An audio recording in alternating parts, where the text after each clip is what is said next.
तो हम आज स्टार्ट करेंगे जो वो स्टार्ट करेंगे हम बहुलक से। ये आप लोगों ने पढ़ रखा होगा, जिसको इंग्लिश में बोलते हैं मोड। पढ़ा है या नहीं ये? Yes sir. सेम वही 3 सीरीज के लिए आएगा हमारा, व्यक्तिगत श्रृंखला के लिए और खंडित श्रृंखला के लिए और अखंडित श्रृंखला के लिए। इंडिविजुअल सीरीज, डिस्क्रीट सीरीज और कंटिन्यूअस सीरीज। तो स्टार्ट करते हैं इसका। सबसे पहले हम व्यक्तिगत श्रृंखला के लिए देखते हैं, इंडिविजुअल सीरीज के लिए।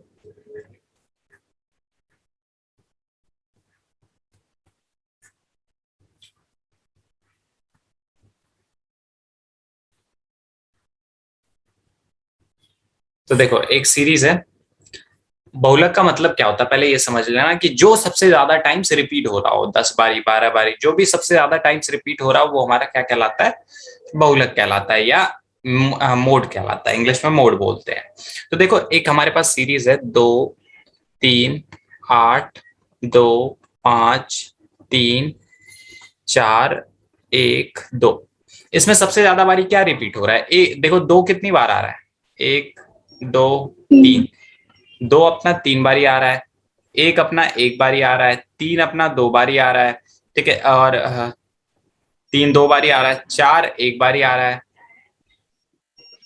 और 5 भी 1 बारी आ रहा है, और 8 भी क्या हो रहा है? 1 बारी आ रहा है। तो जो नंबर सबसे ज्यादा टाइम्स रिपीट होता है उसी को हम क्या बोलते हैं? बहुलक बोलते हैं। तो हमारे इस सीरीज का जो बहुलक है वो क्या है? 2 है। दो। मतलब हाँ, ठीक है। मोड को हम क्या करते हैं? Z से रिप्रेजेंट करते हैं, ठीक है। Z हमारा क्या हो गया? 2 हो गया। देखो, मीन को इससे रिप्रेजेंट करते हैं, जो हमारा माध्य आता है। माध्य को हम m से x बार से रिप्रेजेंट करते हैं। जो माध्यिका आता है उसको हम m से रिप्रेजेंट करते हैं, और जो हमारा बहुलक आता है इसको हम z से रिप्रेजेंट करते हैं। तो ये चीज दिमाग में रख लेनी है, ठीक है। ये अपना सबसे जो जो सबसे ज्यादा टाइम्स आएगा वो अपना क्या कहलाएगा? बहुलक कहलाएगा। क्लियर है? यस। Yes sir. 1 मिनट।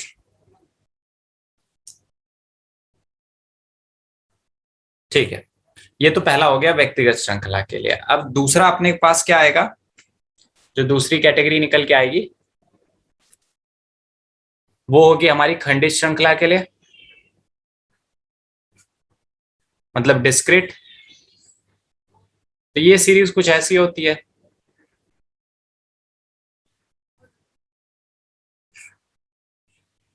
ये x हो गया, ये f हो गया।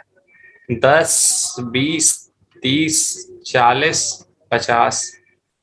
यहाँ पे ये आया 5 बारी, इसमें आया 18 बारी, इसमें आया 21 बारी, इसमें आया 3, इसमें आया 2।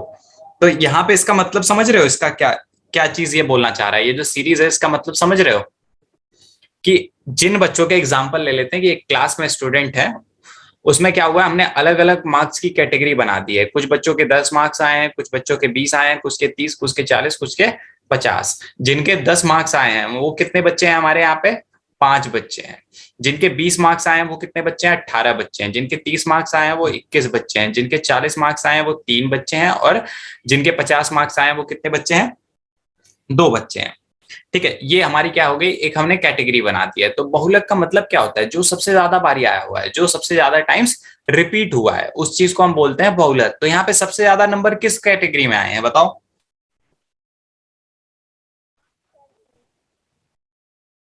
किस कैटेगरी में आए हैं? सर 50। 50 में तो बच्चे सबसे ज्यादा मार्क्स आए ना। सबसे ज्यादा बच्चे किस कैटेगरी में आए? सबसे ज्यादा स्कोर किस कैटेगरी के बच्चों ने मार्क्स करा है? सर 30 वाले में। यस सबसे सर। ज्यादा सबसे ज्यादा बच्चे वही है ना। सबसे ज्यादा मार्क्स नहीं पूछ रहा, सबसे ज्यादा किस कैटेगरी में बच्चे आए हैं, ठीक है। तो वो चीज अपनी बहुलक कहलाती है। तो यहाँ पे अपना जो बहुलक निकल के आया, एम निकल के, सॉरी जेड निकल के आया, वो क्या आया अपना? वो आया 30। क्लियर है? दो सीरीज का एकदम इजी था, कोई ज्यादा मुश्किल सोचने वाला था नहीं। हम्म। सर खंडित में माध्य करवा रहे हो? बहुलक करा रहे हैं बच्चे। सर मतलब कि जो जितनी मतलब ज्यादा बार आएगा वही होगा कंडीशन। वही खंडित श्रृंखला में वही होगा। अभी तक हमने यही तो पढ़ा था। देखो एक तरह से देखा जाए तो ये वाली जो श्रृंखला थी इंडिविजुअल सीरीज, इसको भी तो हमने खंडित में ही चेंज करा था। देखो ध्यान से, ये अपना एक्स हो गया, एक्स की वैल्यू यहाँ पे लिख देता हूं मैं। एक्स की वैल्यू क्या थी अपनी, 1 2 3 4 5 8 थी। और एक अपना कितनी बार आ रहा था, एक बार ही आ रहा था। दो अपना कितनी बार आ रहा था, ये अपना एक्स हो गया, ये अपना एफ हो गया। ध्यान से देखो, ये अपना 3 बारी आया था, ये अपना 2 बारी, ये बार एक एक एक। इसमें जो सबसे ज्यादा बारी रिपीट हुआ था वो अपना बहुलक हो गया था। यही चीज पढ़ी थी ना हमने। देखो इंडिविजुअल सीरीज को हमने क्या करा था, खंडित श्रृंखला में चेंज करा था। वही सेम चीज यहाँ पे भी चल रही है। ठीक है, वही सेम चीज। स्टार्ट करवाए थे। हाँ जी बच्चे, बहुलक हमारा सबसे पहले व्यक्तिगत श्रृंखला के लिए करा था। इसमें क्या होता है कि जो चीज सबसे ज्यादा बारी रिपीट होती है, ठीक है, ये अपनी एक इंडिविजुअल सीरीज थी, व्यक्तिगत श्रृंखला थी। 2 3 8 2 5 3 4 1 2। इसमें जो सबसे ज्यादा बारी आएगा, देखो सबसे ज्यादा बारी क्या दिख रहा है अपने को, देखने को 2 दिख रहा है। 2 देखो 3 बारी आ रहा है, और बाकी सारे नंबर 1 या 2 बारी आ रहे हैं, लेकिन 2 अपना 3 बारी आ रहा है। तो अपना जो बहुलक हो गया वो क्या हो गया, 2 हो गया। 2 का बहुलक का मतलब ये कि जो सबसे ज्यादा बारी रिपीट हो तो आओ। ठीक है, तो ये अपना व्यक्तिगत श्रृंखला का था कि जो सबसे ज्यादा बारी आएगा वो अपना बहुलक हो जाएगा। फिर हमने बात करी खंडित श्रृंखला की।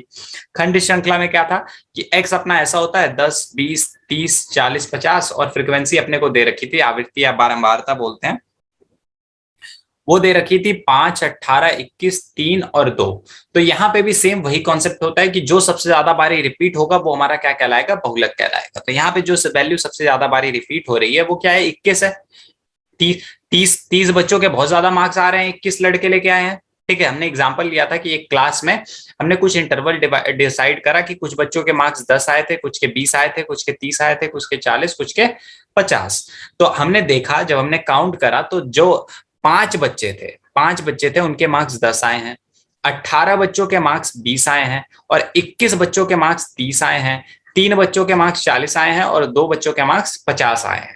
तो हमने यहां से डिसाइड करा कि भैया 30 मार्क्स जो है वो बहुत ज्यादा बच्चों के आए हैं, ज्यादा बारी 30 मार्क्स रिपीट हुआ है। ठीक है, ये 21 बच्चों के आए जो कि सबसे ज्यादा है। और बहुलक में हम यही चीज तो सीखते हैं ना कि जिस चीज के सबसे ज्यादा मार्क्स आएंगे, जो चीज सबसे ज्यादा बारी रिपीट होगी, वही चीज अपना क्या कहलाएगा, बहुलक कहलाएगा। तो सेम वही चीज यहाँ पे फॉलो हुई, और इसी के अकॉर्डिंग जो अपना जेड था, मतलब बहुलक को जेड से डिनोट करते हैं, तो जो अपना बहुलक हो गया वो क्या हो गया, 30 हो गया। क्लियर है? ये पढ़े आगे, आगे देखिए। अब हम बात करेंगे अखंडित श्रृंखला की, मतलब कंटिन्यूअस के लिए। कंटिन्यूअस सीरीज हमारी, एक एग्जांपल ले लेते हैं। ये अपना x हो गया, ये अपना क्या हो गया, 0 से 10, 10 से 20, 20 से 30, 30 से 40, 40 से 50। ये ले ली श्रृंखला। एक और ले लेते हैं, 50 से 60। ये अपनी फ्रीक्वेंसी, आवृत्ति या बारंबारता जो भी बोल लो। ये कितनी दे रखी है, ये दे रखी है हमें 2 15 3 18 21 5, ये दे रखी है। ठीक है, तो अब हमारे अकॉर्डिंग अपना बहुलक क्या होता है, जो सबसे ज्यादा बारी रिपीट हो वही चीज तो अपनी बहुलक कहलाती है ना। हाँ, यही होता है ना कि कुछ नया होता है जो सबसे ज्यादा बारी रिपीट होता है। तो अब हमारे एग्जाम्पल में सबसे ज्यादा बारी रिपीट कौन सी कैटेगरी हो रही है, ये 40 से 50। 40 से 50 वाली सबसे ज्यादा रिपीट हो रही है। लेकिन 40 से 50 के बीच में भैया कितनी वैल्यूज हैं पता है क्या आपको? इसके बीच में तो लाखों करोड़ों पता नहीं कितनी वैल्यूज हैं। एग्जैक्ट कैसे पता लगा पाएंगे, वो वाला पॉइंट लगा पाओगे क्या आप? सर मतलब 40 से 50 के बीच में कितनी वैल्यूज हैं? More than 1 lakh, 1.5 lakh, uncountable values है।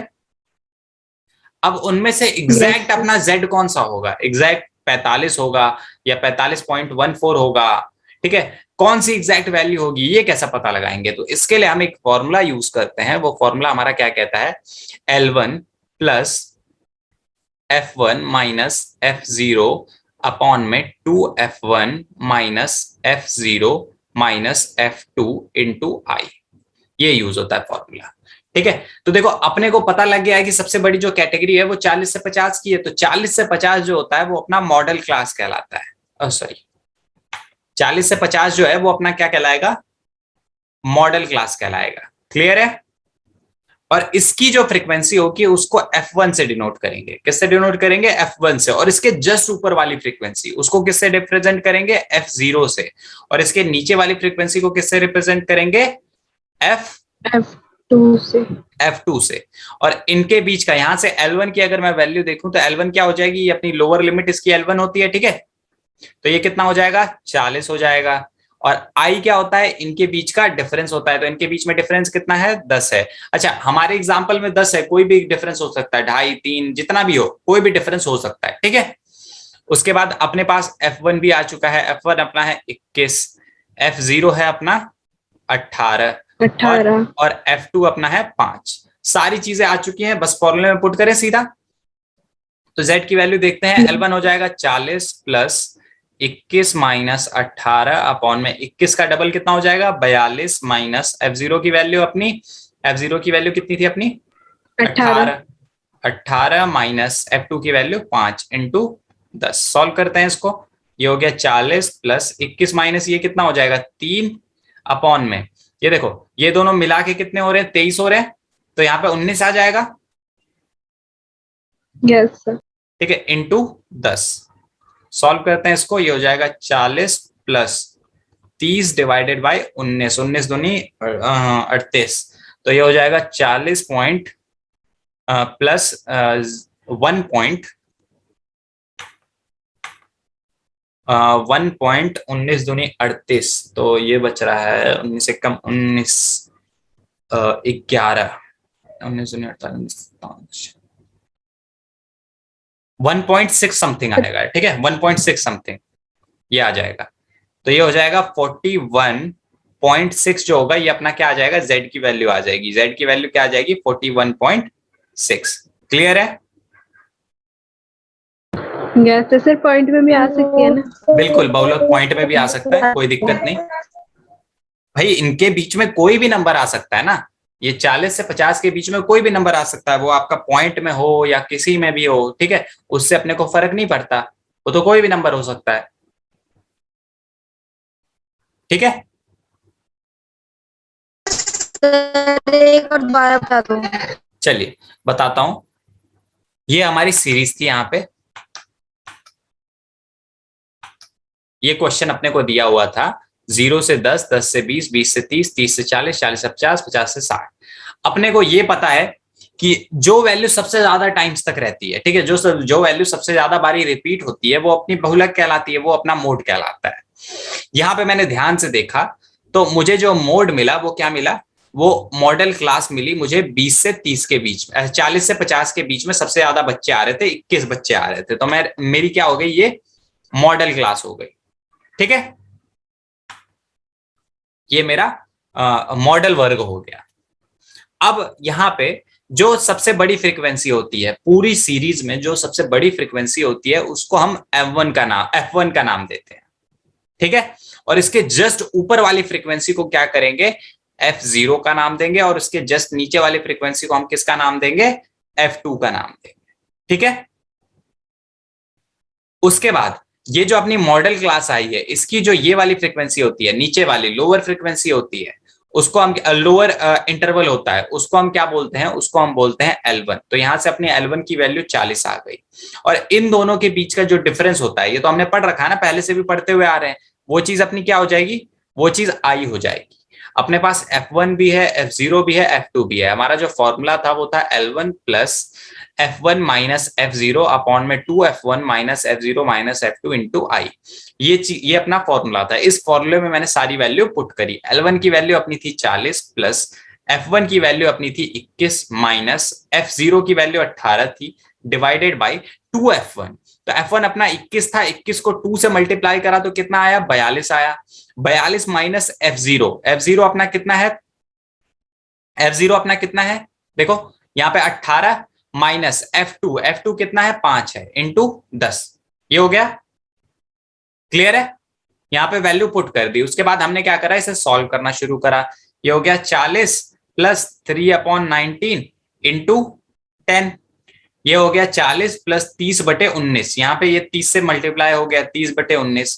अब इसको सॉल्व करा तो इसका जो आंसर आया वो 1.6 आया। अब डिवाइड करके एग्जैक्टली देख लेना कि क्या आंसर आएगा, वैसे 1.6 आया, ठीक है। तो ये हो गया 40 प्लस 1.6 इज इक्वल टू 41.6। ये अपना क्या हो गया, आंसर हो गया। क्लियर है, कोई दिक्कत? सर क्लियर है। मेन आपको ये फॉर्मूला याद रखना है और कहां से कौन सी वैल्यू आएगी वो याद रखना है। उसके बाद किसी भी सीरीज का आप बहुलक इजीली निकाल सकते हो, ठीक है। अभी देखो, हमने मीडियन ग्राफ से निकालना सीखा था ना, कि भाई लेस देन ओजाइव बनाएंगे और मोर देन ओजाइव बनाएंगे। ये लेस देन ओजाइव गया, ये मोर देन ओजाइव गया, और जहां पे एक दूसरे को कट कर रहे हैं ये पॉइंट अपना क्या निकल के आ जाता था, मीडियन निकल के आ जाता था। हमने पढ़ा था, ये पढ़ा था ना जब ओजाइव सीखा था हमने, तो से कम और से ज्यादा वाला ओजाइव जब सीखा था तो उस केस में हमने सीखा था। अब हम सीखेंगे बहुलक कैसे निकालते हैं। तो देखो, यही वाली जो पुरानी वाली सीरीज थी उसी को यहाँ पे रख लेते हैं। ग्राफ से कैसे बहुलक निकालेंगे, ये अपनी x की वैल्यू आ गई और यहाँ पे अपनी f की वैल्यू लिख लेंगे। तो ये था 0 से 10, 10 से 20, 20 से 30, 30 से 40, 40 से 50 और 50 से 60। ये था अपना। और जो इंटरवल था हमारा, वैल्यूज थी वो क्या थी, 2, 15, 3, 18। 2, 15, 3, 18, 2, 15, 3, 18, 21, 5। ठीक है। अब हम क्या करेंगे, यहाँ पे हम क्या बनाएंगे, हिस्टोग्राम का ग्राफ बनाएंगे। हिस्टोग्राम याद है किसी को? आयत चित्र याद है, सीखा था हमने भाई, यस। कैसे बनाते थे, याद है कुछ?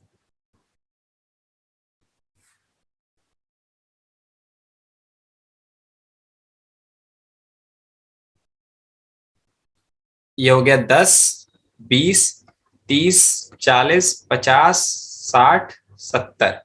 ये हो गया 5 नहीं, 5 नहीं, 3 ले लेते हैं, 3, 6, 9, 12, 15, 18, 21, 24।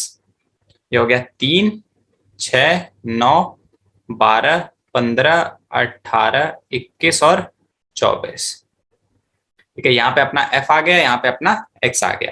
पुट करें, सबसे पहला इंटरवल 0 से 2, इसके बीच में 2 होता था तो ये 3 से थोड़ा सा नीचे रहेगा, ठीक है। उसके बाद दूसरा इंटरवल अपना 10 से 20 था, इसमें कितना आ रहा था, 15 आ रहा था।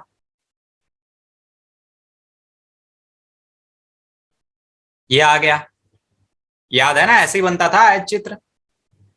दूसरे में अपना कितना है, 3 है, तो ये अपना 3, 3 यहां पे आ जाएगा। उसके बाद तीसरे में कितना है, 18 है।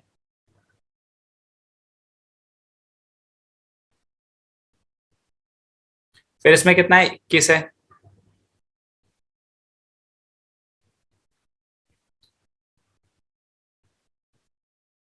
फिर कितना है, 5, 5 अपना कुछ यहां पे आएगा।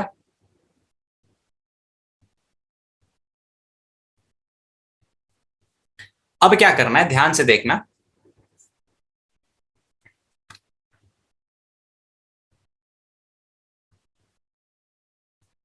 देखो, एक तो ये वाला पॉइंट अपने को पकड़ना है और एक कौन सा पॉइंट पकड़ना है, ये वाला पॉइंट पकड़ना है, ठीक है। इस वाले पॉइंट को हमें क्या करना है, मिलाना है इससे, ठीक है, इस वाली लाइन से। और इस वाले पॉइंट को हमें मिलाना है इस वाले से। ये थोड़ा सा छोटा बन गया है, ठीक है।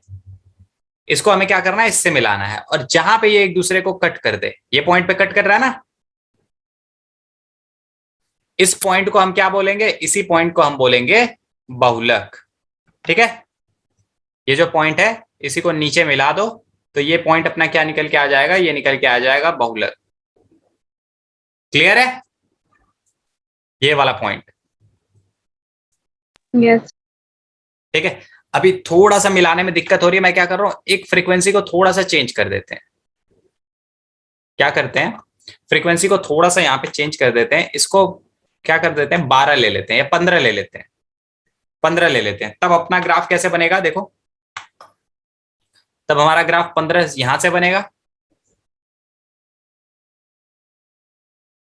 अब जो अपने पास पॉइंट आया, एक पॉइंट ये आया, एक पॉइंट ये आया, इस पॉइंट को इससे मिलाया, ये पॉइंट को इससे मिलाया, और जहां पे पॉइंट आया इस पॉइंट को हम क्या करेंगे, डॉटेड करके किसी दूसरे कलर से, जैसे भी आपका मन करे वैसे क्या करो, स्केल के साथ नीचे मिला दो, तो ये पॉइंट अपना जो निकल के आएगा वो पॉइंट अपना क्या होगा, जेड होगा, बहुलक होगा। क्लियर है। अब एक चीज थोड़ा सा समझना, ये आज तक तो आप लोगों ने सीखा नहीं होगा, ऐसे फॉर्मूला रट के पढ़ के चले आए होगे, यहाँ पे ये वाला फॉर्मूला सिर्फ रट के पढ़ के चले आए होगे ना।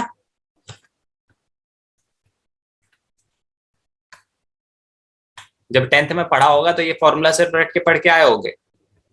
यहाँ पे देखो, ये मतलब देखो, ये F0 और F2 यहाँ पे क्यों माइनस हो रहा है, देखो वही चीज तो हम कर रहे हैं। देखो ये वाली जो फ्रीक्वेंसी है ये अपनी क्या है, ये अपनी F0 है, और जो ये वाली फ्रीक्वेंसी है ये क्या है, F2 है, इन्हीं को माइनस कर रहे हैं। देखो इतना इधर पीछे आ रहे हैं और इतना इधर से ऐड हो रहा है, इन्हीं को माइनस करके हम ये वाला पॉइंट पा रहे हैं। तो इसीलिए वहां पे क्या हो रहा था, F1 और सॉरी F2 और F0 क्या हो रहे थे, सब्ट्रैक्ट हो रहे थे उसमें से। क्लियर है,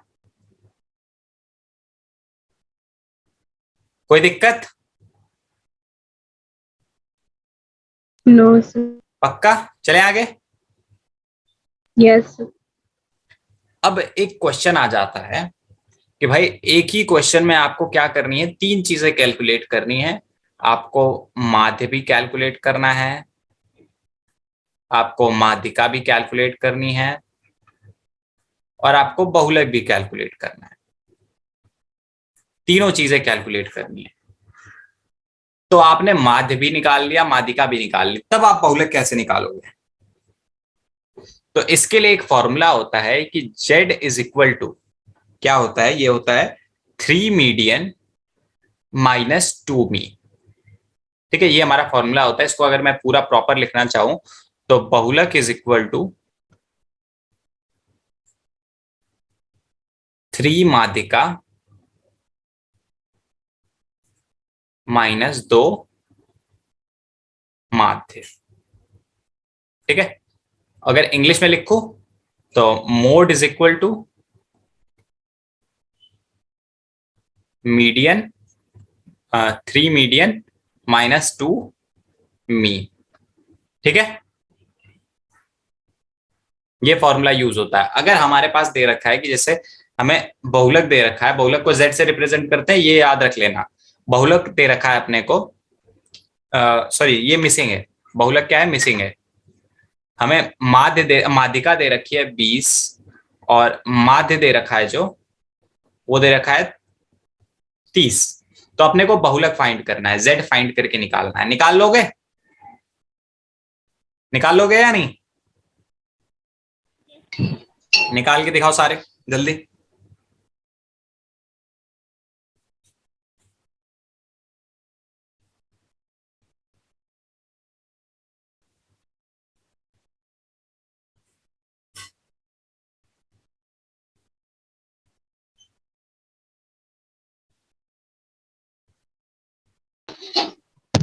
सर 0। बिल्कुल ठीक है। तो देखो यहाँ पे फॉर्मूले में पुट कर रहे हैं Z is equal to 3 into M, यहाँ पे आ जाएगा, M यहाँ पे आ जाएगा, तो ये क्या हो जाएगा, ये हो जाएगा 30 minus sorry 20 minus 2 into 30 is equal to, ये भी 60 आ जाएगा, ये भी 60 आ जाएगा, 60 माइनस 60, ये 60 भी इज इक्वल 60। टू 0। ठीक है, तो ये 0। बहुलक की वैल्यू 0 आ गए। अब देखो इनमें से कोई भी दो वैल्यू दे रखी होगी तो तीसरी वैल्यू आप इजीली निकाल सकते हो। जैसे देखो हमारा फॉर्मूला है कि z is equal to 3 median minus 2 mean. मैं मीन को इधर लेके जाता हूं और इसको इधर लेके आता हूं, तो 2 mean is equal to 3 median minus z। 2 को इधर लेके आए तो m की जो वैल्यू निकल के आएगी वो क्या आएगी, सॉरी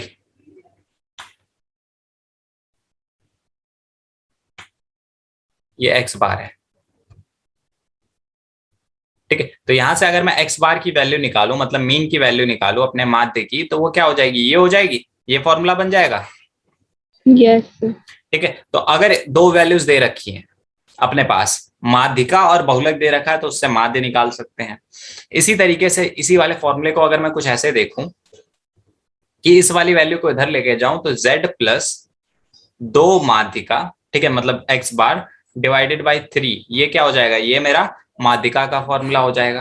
तो ये तीन फॉर्मूले अपने दिमाग में रख लेना, इनका यूज हो सकता है। एक फॉर्मूला ये और बाकी के दो फॉर्मूले ये। क्लियर है, इसको नोट कर लो, फिर आगे बढ़ते हैं। आगे का बढ़ते हैं, खत्म ही हो गया आपका चैप्टर। अब थ्योरी कर लेते हैं सिर्फ। सर एक बार पीछे वाले दिखाना।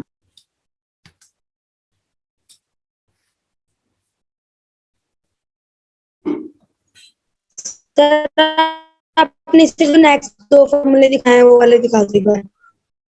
ये वाला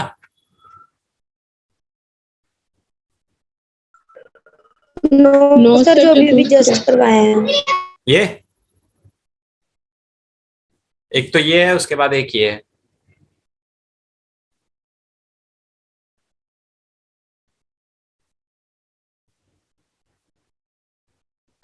होगा सर। हो गए सर। हो गया, चलो।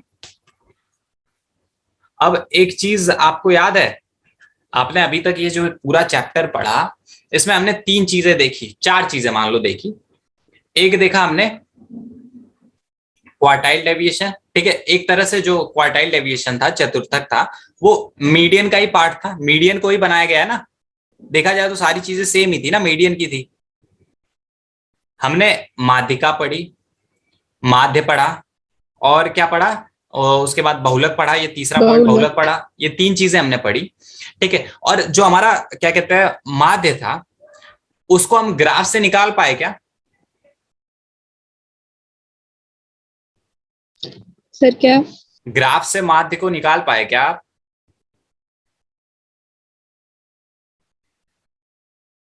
माध्य से कभी आप ग्राफ निकाल पाए क्या? सर माध्य से? सॉरी, ग्राफ से माध्य निकाल पाए क्या? जो हमारा मीन था उसको ग्राफ से आप निकाल लोगे क्या? कभी पॉसिबिलिटी है क्या इसकी? No sir. हाँ, तो दो चीजें जो हमारी हैं बाकी की, मीडियन और बहुलक और क्या कहते हैं माध्यिका, उनको हम ग्राफ से निकाल सकते हैं, बट मीन को ग्राफ से कभी भी नहीं निकाल सकते। अब एक ऑब्जर्वेशन देखना ध्यान से। एक अपने पास आंकड़े हैं, कुछ ऐसे आंकड़े हैं, देखो।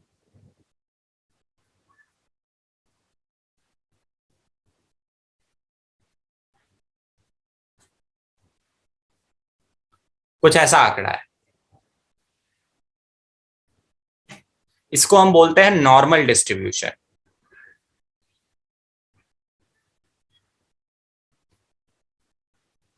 क्या बोलते हैं इसको? नॉर्मल डिस्ट्रीब्यूशन बोलते हैं, ठीक है।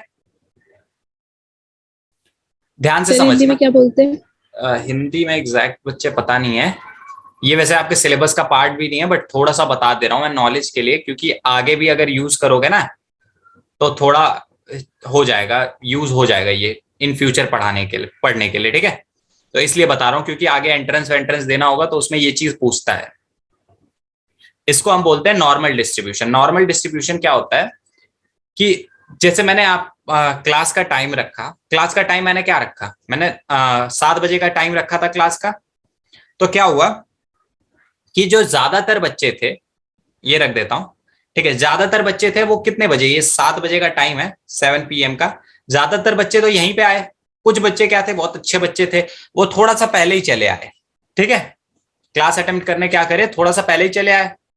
फिर क्या हुआ, और ज्यादातर बच्चे मुझे यहाँ पे मिले, फिर कुछ बच्चे ऐसे भी निकल के आए जो थोड़े से लेट लतीफ कुछ भी बोल लो, वो क्या हो गया, वो थोड़ा सा 7 बजे के बाद भी निकल के आए। ऐसा होता है ना, इसको अच्छे से बना देता हूं। यस यस देखो कुछ बच्चे क्या हुए, 6:55 पे चले आए, थोड़े से जल्दी, ठीक है, पंक्चुअल थे। फिर ज्यादातर बच्चे मुझे जो मिले वो क्या मिले, 7 बजे मिले, 7 बजे क्लास को ज्वाइन करा। और कुछ लेट लतीफ जो बच्चे थे वो क्या हुए, 7:05 पे निकल के आए। लेकिन अगर हम ग्राफ देखें तो ज्यादातर बच्चे कहाँ पे, 7 बजे के पास क्या हुई है, ज्यादा ट्रैफिक इकट्ठा हुआ है इस क्लास में, ज्यादातर बच्चे 7 बजे ही आए ना, जो उसकी एग्जैक्ट टाइमिंग थी। तो कोई भी नेचुरल चीज होगी, कोई भी नेचुरल चीज होगी, वो क्या करती है, नॉर्मल डिस्ट्रीब्यूशन को फॉलो करती है। कोई भी नेचुरल चीज होगी, अगर मैं कह दूं एक क्लास के मार्क्स ले लेते हैं, ठीक है, ज्यादातर बच्चे इंटेलिजेंट नहीं होते और ना ही ज्यादा नालायक होते हैं, ज्यादा बच्चे क्या होते हैं, एवरेज होते हैं एक क्लास में, होता है ना ऐसा भाई। 90+ वाले ज्यादा बच्चे नहीं होते, ज्यादा बच्चे पता है कितने वाले होते हैं, 60 to 70 वाले होते हैं ज्यादा बच्चे, ये होता है रेशियो। ना ज्यादा नालायक होते हैं ना ज्यादा अच्छे होते हैं, ज्यादा बच्चे जो होते हैं वो क्या होते हैं, 60 to 70 के बीच में होते हैं, जिनके 60 to 70 मार्क्स आते हैं। तो उसका भी ग्राफ कुछ ऐसा रहेगा, 60 to 70 पे क्या हो जाएगा, ऊपर चला जाएगा, उसके बाद फिर नीचे जाना शुरू हो जाएगा, क्योंकि टॉपर की लिस्ट कम होती जाएगी ना। तो एक तरह से देखो तो जितनी भी नेचुरल चीजें हैं वो इसी टाइप के ग्राफ को फॉलो कर रही हैं। अब थोड़ा ध्यान से देखना, हमने एक चीज पढ़ी, बहुलक। बहुलक हमारा क्या कहता है कि जो चीज सबसे ज्यादा आ रही है, जिसकी रिपीटेशन सबसे ज्यादा हो रही है, वो अपना क्या है, बहुलक कहलाता है। तो यहां पे देखो सबसे ज्यादा कोई चीज जो आ रही है वो इस पॉइंट पे आ रही है, लेट्स से इस पॉइंट को ए मान लेते हैं, क्या है, ए मान लेते हैं, ठीक है। सबसे ज्यादा देखो सबसे ऊपर ग्राफ यहीं पे है ना, देखो इस पॉइंट पे 7 बजे मान लेते हैं, तो ये 7 बज रहे हैं, तो ये सबसे ज्यादा ग्राफ यहीं पे रहेगा। तो ये पॉइंट अपना क्या कहलाएगा, ये पॉइंट अपना बहुलक कहलाएगा, कहलाएगा ना। यस उसके बाद हमने माध्यिका की बात करी। माध्यिका क्या होती है, दोनों चीजों को इक्वली डिस्ट्रीब्यूट कर देती है, दोनों पार्ट्स को क्या करती है, इक्वली डिवाइड कर देती है। तब भी सर यही वाला पॉइंट आएगा। तब भी यही वाला पॉइंट आया, आया ना, क्योंकि ये वाला Yes, एरिया भी और ये वाला एरिया भी क्या है, बराबर है, तो ये दोनों चीजें सेम हो गई। अब माध्य की बात करते हैं। माध्य हमारा क्या होता है, इनका एवरेज होता है, जो बीच की वैल्यू होती है। भाई जितना मैं इधर से आ रहा हूं उतना ही इधर से भी आ रहा हूं, जितने बच्चे इधर से आ रहे हैं उतने ही इधर से भी बढ़ रहे होंगे, बढ़ते बढ़ते बढ़ते बढ़ते बढ़ते जब इनका एवरेज निकालोगे तो वो भी इसी पॉइंट पे आएगा ना। सर ए ही पॉइंट आएगा। बिल्कुल। Yes, sir. तो नॉर्मल डिस्ट्रीब्यूशन में हमारा क्या होता है, नॉर्मल डिस्ट्रीब्यूशन में हमारा z is equal to m is equal to क्या होता है, x बार होता है, मतलब तीनों चीजें क्या होती हैं, बराबर होती हैं। क्लियर है,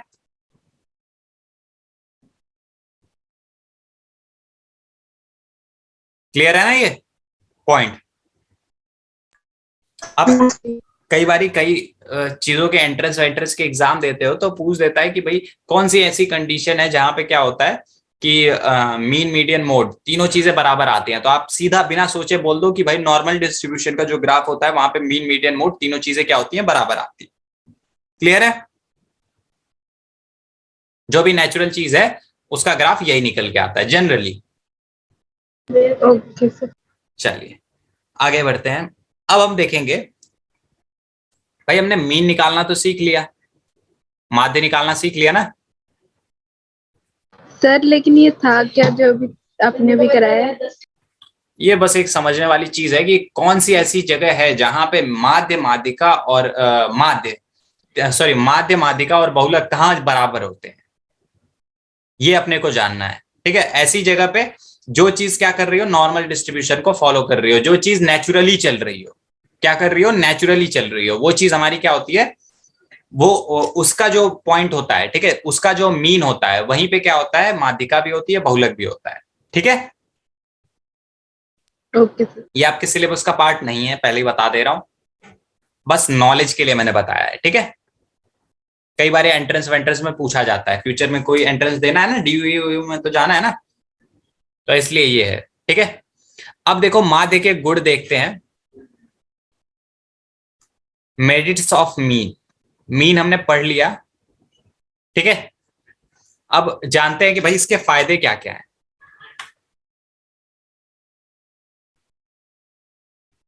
देखो सबसे पहला है कि ये क्या करता है, जो माध्य है हमारा, ये पूरे ग्रुप को रिप्रेजेंट करता है। अगर मैं पूरी क्लास की बात करूं, पूरा एक क्लास है, ठीक है, 10 बच्चों की, 20 बच्चों की, अगर मैं उनके एवरेज मार्क्स निकाल लेता हूं, मतलब मीन निकाल लेता हूं उसका, वो आता है 70%। कितना आता है? 70%। तो मैं क्या कहूंगा कि क्लास अच्छी है, ठीक है। जब 70% मार्क्स आ रहे हैं बच्चों के, तो मतलब क्लास क्या है? अच्छी है। मैं क्लास में हर एक के मार्क्स पूछने के बजाय मैं सीधा, अगर मुझे पता करना है कि भाई क्लास अच्छी है या बुरी है, मेरे पास दो क्लास है, एक क्लास ए है, ठीक है, एक क्लास ए है जिसके मार्क्स, एवरेज मार्क्स कितने आए हैं? 70% आए हैं, और एक क्लास बी है जिसके एवरेज मार्क्स 50% आए हैं।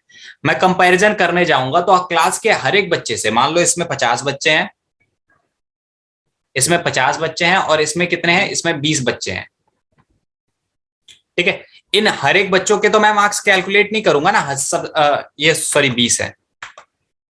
अब इन हर एक बच्चों के मार्क्स तो जाके मैं पता नहीं करूंगा ना। चलो देखो, अब अपने पास दो क्लास है, एक क्लास है ए, दूसरी क्लास है बी। इसके जो एवरेज मार्क्स आ रहे हैं वो 70% आ रहे हैं, और इसके मार्क्स 50% हैं। क्लास ए में 50 बच्चे हैं, और क्लास बी में जो है वो है 20 बच्चे। अगर मुझे पता करना है कि इन दोनों में से बढ़िया क्लास कौन सी है, तो कौन सी क्लास को मैं चूज करूंगा? ए को चूज करूंगा, क्योंकि उसके एवरेज मार्क्स ज्यादा है।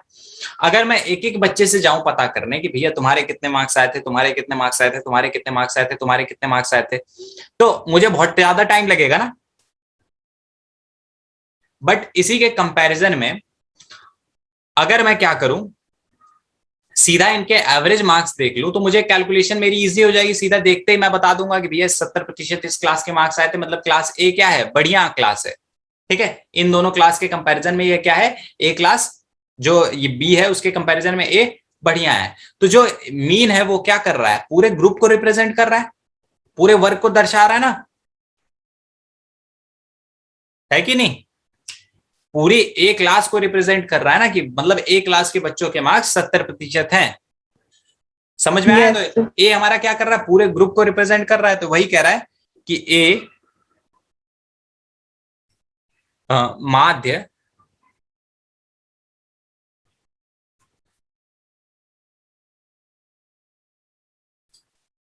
पूरे वर्ग को दर्शाता है, ठीक है। पहला ये इसका मेरिट है, ठीक है, एक ये फायदा है पहला। दूसरा है गणना में सरल होता है, ठीक है, कैलकुलेशन बहुत इजी होती है। अभी कहोगे मुश्किल है, लेकिन आगे के जो 2-3 चैप्टर आएंगे ना, उनको देखने के बाद कहोगे कि भैया इसकी कैलकुलेशन बहुत इजी है, ठीक है। तो कैलकुलेशन में इजी होता है, ज्यादा दिक्कत नहीं हुई होगी मुझे जहां तक लगता है। दिक्कत हुई है क्या इसको कैलकुलेट करना सीखने में? No sir. उसके बाद देखो थर्ड पॉइंट,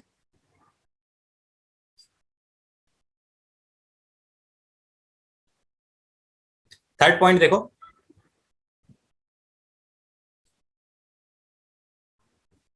गणना के लिए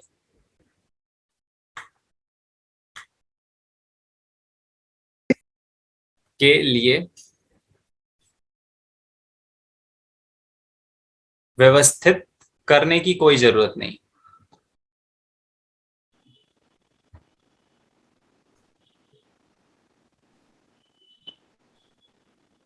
अच्छा, हमने बहुलक कैलकुलेट करा तो पहले क्या करना पड़ता था? उसको अरेंज करना पड़ता था ना, छोटे से बड़े में, बड़े से छोटे के ऑर्डर में करना पड़ता था ना। Yes sir. देखा था ना, माध्यिका कैलकुलेट करने के लिए, उन सब चीजों को कैलकुलेट करने के लिए पहले छोटे से बड़े में अरेंज करना पड़ता था, उसको पता लगाना पड़ता था कि भैया किस कैटेगरी में कौन ज्यादा है, किस कैटेगरी में कौन ज्यादा है। लेकिन मीन में अपने को कोई कैलकुलेशन, कोई अरेंजमेंट करने की जरूरत नहीं होती थी। सीधा नंबर को ऐड करा और जितने नंबर है उनसे डिवाइड कर दो, ये चलता था। उसमें अरेंज करने की जरूरत तो नहीं पड़ती थी ना। No sir. तो बस वही इसका फायदा हो गया, ठीक है। उसके बाद देखो, चलो हमने 3 चीजें यहाँ पे देखी है। पहली चीज क्या थी?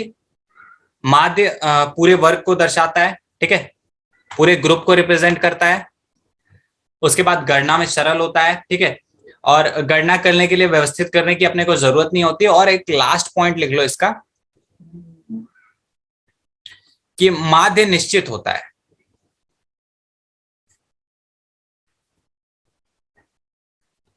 माध्य क्या होता है हमारा? निश्चित होता है, ज्यादा चेंज नहीं आता है माध्य में, ठीक है, ज्यादा। सर ये हाँ, थर्ड वाला पॉइंट कैसे? थर्ड, गणना करने के लिए व्यवस्थित करने की कोई जरूरत नहीं होती। हम माध्यिका निकालते थे तो पहले क्या करना होता था, अवरोही क्रम में या आरोही क्रम में, मतलब असेंडिंग में ऑर्डर में या डिसेंडिंग ऑर्डर में पहले अपने को अरेंज करना पड़ता था, घटते हुए क्रम में या बढ़ते हुए क्रम में। लेकिन इसमें कोई कैलकुलेट ऐसा कुछ करने की जरूरत नहीं भाई, सारे नंबरों को क्या करना है, बस ऐड करना है और डिवाइड कर देना है जितने भी नंबर है। तो इसलिए कोई ज्यादा ये करने की जरूरत नहीं है। तो ये कुछ माध्य के गुण है, ठीक है। अब गुण है तो कुछ डीमेरिट्स भी निकल के आएंगे, ठीक है, अवगुण भी होंगे, दोष कह लो, ठीक है, तो वो भी देख लेते हैं जल्दी से। सर ये सिर्फ माध्य के गुण होते हैं या बिल्कुल माध्य के, सिर्फ माध्य के, माध्यिका और उनके बहुलक के हम देखेंगे, ठीक है। यहां से एक क्वेश्चन आपको पक्का मिलेगा, या गुण या दोष का, माध्य में से एक क्वेश्चन पक्का मिलेगा गुण या दोष का। फिर से बोल दे रहा हूं, VVIP, ठीक है।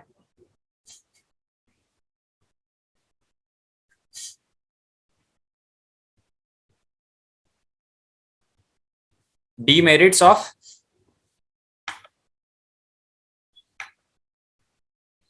मीन, ठीक है, मीन की डीमेरिट्स है। तो देखो सबसे पहला क्या है, ग्राफ पे रिप्रेजेंट नहीं कर सकते, ठीक है, तो यही है कि माध्य ग्राफ पर नहीं दर्शाया जा सकता।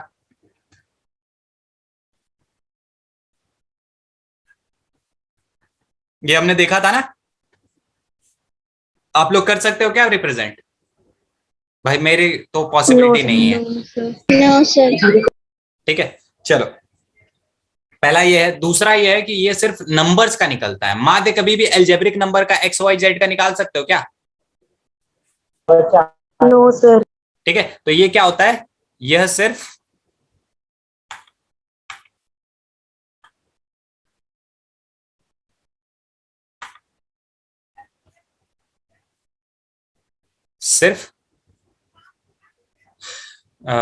संख्यात्मक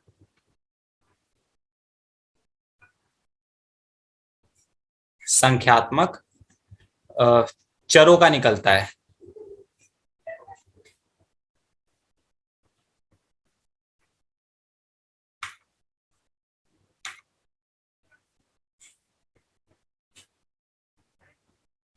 क्लियर है? बाकी XYZ का नहीं निकाल सकते। उसके बाद एक ये पॉइंट है कि सीमांत मूल्यों का प्रभाव।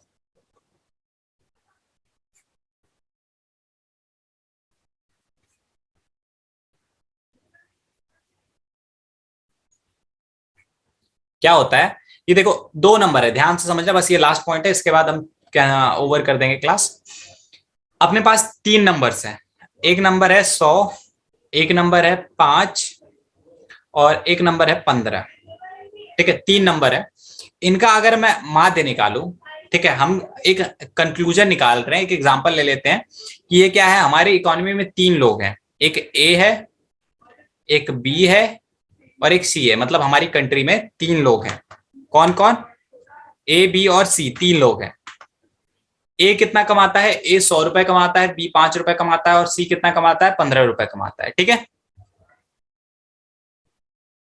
अगर मैं इनकी एवरेज इनकम जानना चाहूं, इनका माध्य जानना चाहूं, तो वो क्या हो जाएगा, वो हो जाएगा 10 + 5 + 15 डिवाइडेड बाई 3, कितना हो जाएगा 120 डिवाइडेड बाई 3।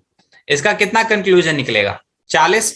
मतलब 40 रुपए तीनों कमा रहे हैं। इसका कंक्लूजन तो यही आएगा ना कि 40 रुपए तीनों सर बी और सी तो 15 5 ही होते हैं। हाँ, बट अगर माध्य के पॉइंट ऑफ व्यू से देखें, अगर ये चीज मैं छुपा दूं, ये चीज आपको ना बताऊं, ये चीज अगर मैं ना बताऊं, मैं आपको बोल दूं कि भाई 3 लोग हैं एक कंट्री में, उनकी जो एवरेज इनकम है वो कितनी है, 40 रुपए है, तो आप लोगों के दिमाग में क्या कंक्लूजन आएगा कि भैया हाँ 40 रुपए ही तो लगाया होगा, सबकी इनकम कितनी होगी, 40 ही होगी ना, अगर एवरेज आ रही है तो। ये चीज है ना। तो यहाँ पे ये जो एक्सट्रीम वैल्यू है, जो सीमांत वैल्यू है, सीमांत मूल्य है, ये क्या कर रहा है, ये अपना इफेक्ट डाल रहा है, इसका प्रभाव पड़ रहा है ना, इसी की वजह से तो ये खिंच के जो एवरेज है वो कितना पे चला जा रहा है, 40 पे चला जा रहा है। ठीक है, तो सर ये अगर 4 लोग होते तो बाय में 4 आता ना। बिल्कुल बाय में 4 आता, उन सबको ऐड करते डिवाइडेड बाय 4। हमने पढ़ा था ना कि sigma x yes divided by n, n मतलब नंबर ऑफ टर्म्स, जितनी भी टर्म्स आती हैं। क्लियर है ये? यस अब देखो यहां से ये जो माध्य आया है, इससे हम निष्कर्ष भी तो गलत निकाल सकते हैं ना, कंक्लूजन गलत निकलता है ना। यहां से हमने आइडिया लगाया कि भाई 40 रुपए सबकी इनकम होगी, बट बी और सी की तो इनकम क्या थी, 5 और 15 थी ना। तो एक ये भी इसकी दोष है, ये भी इसकी डीमेरिट है कि गलत निष्कर्ष निकाला जा सकता है।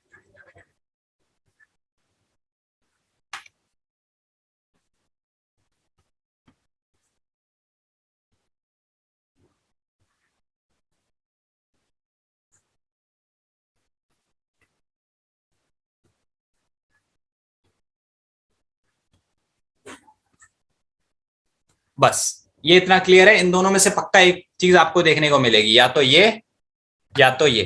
ठीक है, 4 नंबर का या 3 सर नंबर का गलत क्वेश्चन। निष्कर्ष निकाला जा सकता है मतलब। ये हमने यहाँ पे देखा था ना कि तीनों का एग्जाम्पल, हमें अगर सिर्फ ये सारा डेटा छुपा दिया जाए, सिर्फ माध्य बता दिया जाए कि भैया माध्य आपका 3 लोगों की इनकम का जो है 40 रुपए है, एवरेज जो है वो 40 रुपए है, तो हम अपने हिसाब से क्या आइडिया लगाएंगे, कम से कम 40 रुपया तो बंदा कमाता ही होगा, तीनों में तीनों क्या होंगे, 5-10 रुपए ऊपर नीचे हो सकता है, बट 40 रुपए तो कमाते ही होंगे ऑन एन एवरेज।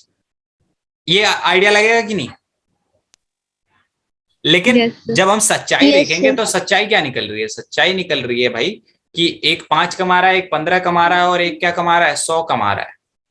तो हमने गलत निष्कर्ष निकाला, यहाँ पे गलत कंक्लूजन निकाला ना, सिर्फ माध्य को जान के।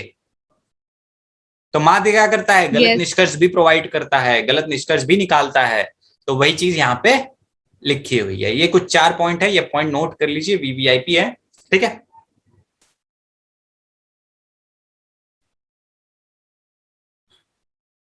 सर वैसे इसके अलावा भी एक बार कोई और सीमांत पॉइंट्स हो मूल्यों सकते के हैं। प्रभाव बता दो। क्या बच्चे, सीमांत मूल्यों के प्रभाव, वही देखो यहाँ पे क्या हो रहा है कि इनका एवरेज निकल के आ रहा है 40, और ये एवरेज 40 कौन लेके जा रहा है, ये एवरेज 40 100 ही तो लेके जा रहा है। 100 क्या कर रहा है, इसके एवरेज को ऊपर खींच दे रहा है। अगर 100 की जगह मैं यहाँ पे क्या रखता, 15 20 10 40 रखता, अगर क्या रखता है यहाँ पे 100 की जगह 40 रखता, तो इसका एवरेज कितना आता, इसका एवरेज 5 15 और 40 डिवाइडेड बाय 3 हो जाता। इन सबको ऐड करते तो कितना आता, 60, 60 डिवाइडेड बाय 3, तब कितना आता एवरेज, 20 आता। मतलब एक वैल्यू, एक कोई बहुत बड़ी वैल्यू पूरे एवरेज को क्या कर सकती है, बदल सकती है। ठीक है, या फिर इसको एक तरीके से और समझ लो कि एक नई वैल्यू क्या करती है, पूरे एवरेज को चेंज कर देती है। ठीक है, कोई भी एक सीमांत एक्सट्रीम वैल्यू, बड़ी वैल्यू क्या कर सकती है, एवरेज को ऊपर नीचे कर सकती है। ठीक है, अब देखो नेक्स्ट क्लास में क्या करना, मेरे को एक याद दिलाना कि कंबाइन मीन कैसे निकालते हैं, ये कराना है। ये सर 1 मिनट नोट कर ले। हाँ कर लेता हूँ, ये सारे याद रख लो कि नेक्स्ट क्लास में मुझे बता देना कि कंबाइन मीन कराना है। ठीक है, अब नोट कर लो। एक क्लास लास्ट और है, चैप्टर फिनिश। सर माध्य के गुण दिखा दो। ये लीजिए माध्य के गुण।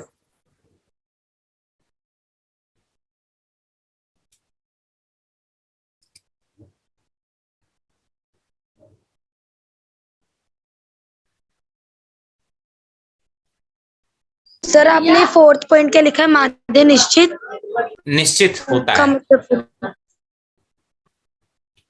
आप क्या करो, वैल्यूज को जैसे ये 5 15 और 100 का हमने एग्जांपल लिया था ना, इनको ऐसे जोड़ो।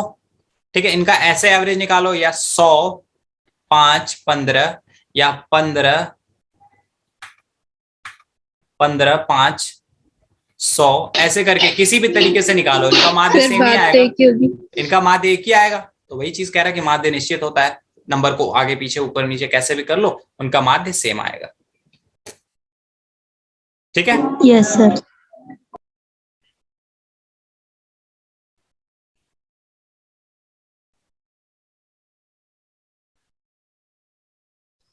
हो गया सर। हो गया सर। चलिए बस फिर ओवर कर रहा हूं,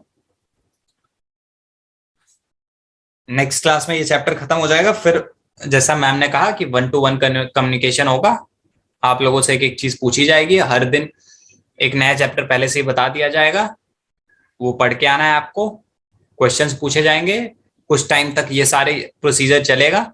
ठीक है, उसके बाद फिर एक बार रिवीजन स्टार्ट कराऊंगा, फिर important question and so on चलता रहेगा। ठीक है सर नेक्स्ट क्लास में ये चैप्टर होगा? हाँ, नेक्स्ट क्लास में यही चैप्टर होगा। ठीक है, ओके सर। चलिए ओवर कर रहा हूं फिर मैं क्लास।